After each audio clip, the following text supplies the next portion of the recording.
அனைவருக்குமே வணக்கம். சற்று முன் கிடைத்திருக்கக்கூடிய ஒரு மிக மிக முக்கியமான செய்தி ஒன்று வெளியாகி உள்ளது. திமுகவின் அமைச்சருக்கு 7 ஆண்டு சிறை தண்டனை, நீதிமன்றம் இறுதி தீர்ப்பு. இது மாதிரி பார்த்தீங்கன்னா செய்திகள் வெளியே இருக்கு. திமுகவில் பார்த்தீங்கன்னா சமீப காலத்துலேருந்தே நிறைய அமைச்சர்கள் இந்த ஊழல் வழக்கிலும் நிறைய வழக்குகள் பார்த்தீங்கன்னா சிக்கியிருந்தாங்க. சட்டத்துக்கு விரோதமான பணப்பரிமாற்ற வழக்கில் பார்த்தீங்கன்னா நிறைய அமைச்சர்கள் சிக்கியிருக்கக்கூடிய நிலையில் இதில் முக்கிய அமைச்சராக சிறையில் 1.5 வருட காலங்களாகவே இருந்து வந்துற ஒரே அமைச்சர் பார்த்தீங்கன்னா அமைச்சர் செந்தில் பாலாஜி அவர்கள் தான்.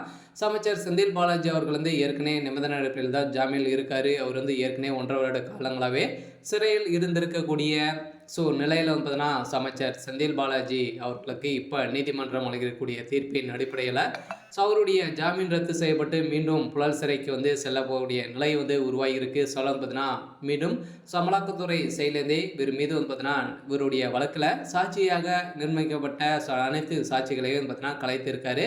சாட்சிகளை அனைத்துமே மிரட்டியிருக்காரு. வழக்கில் பார்த்தீங்கன்னா விசாரணைக்கு எந்த ஒரு சாட்சியும் வரமாட்டுறாங்க அப்படிங்கிற மாதிரி அமலாக்கத்துறை மீண்டும் பார்த்தீங்கன்னா இவர் மீது வழக்கு பதிவு செய்திருக்கக்கூடிய நிலையில் இவருடைய வழக்கை மீண்டும் பார்த்தீங்கன்னா உச்சநீதிமன்றம் ஜாமீனை ரத்து செய்ய வேண்டும் அப்படின்ற மாதிரி தொடரப்பட்ட மனுவின் அடிப்படையில் இப்போ செந்தில் பாலாஜியுடைய வழக்கில் நீதிமன்றம் வழங்கக்கூடிய தீர்ப்பின் அடிப்படையில் 7 ஆண்டு சிறை தண்டனை விதித்ததாக தகவல் வெளியேற்க செந்தில் பாலாஜி அவர்கள் அமைச்சர் பதவியிலிருந்து நீக்க விரும்புகிறார்களா இல்லையா என்பதை தெரிவித்த உச்சநீதிமன்றம் சதுரடியாக உத்தரவிட்டுள்ளது. பண மோசடி வழக்கில் அமைச்சர் செந்தில் பாலாஜி ஜாமீன் வழங்குவதற்கு எதிரான வழக்கின் இந்த கேள்விகளுக்கு எழுப்பப்பட்டிருக்கிறது. ஏற்கனவே தமிழ்நாடு அரசுக்கும் செந்தில் பாலாஜி தரப்புக்கும் சரமாரியாக கேள்விகள் எழுப்பப்பட்டிருந்த நிலையில் பார்த்தீங்கன்னா இதற்கு பதில் மனு நீதிபதிகள் அப்பையாக்கா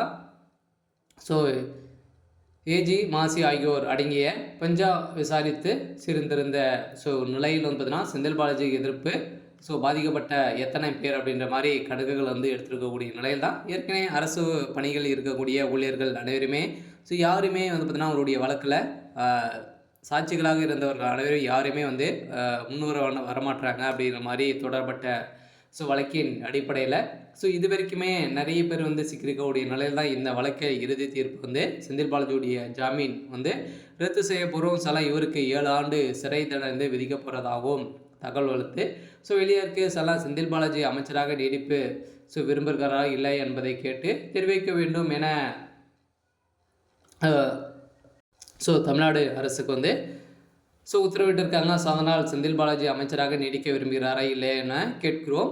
இருந்தாலும் செந்தில் பாலாஜி அமைச்சராகவே நீடிக்க விரும்புகிறார் எனில் நாங்கள் என்ன செய்வோம் என தெரியாது என நீதிமன்றம் பார்த்தீங்கன்னா கேள்விகள் எழுப்பக்கூடிய நிலையில் தான் இப்போ செந்தில் பாலாஜியுடைய கதை ஒட்டுமொத்தமாக முடிஞ்சிருக்கு. பார்த்தீங்கன்னா இவருடைய வழக்கில் என்ன நடக்க போகுது அப்படின்றத வெயிட் பண்ணி பார்க்கலாம். இது மாதிரி செய்திகளை தெரிஞ்சுக்கணும் அப்படின்னா மறக்காமல் நம்முடைய சேனல் சப்ஸ்கிரைப் பண்ணிக்கோங்க.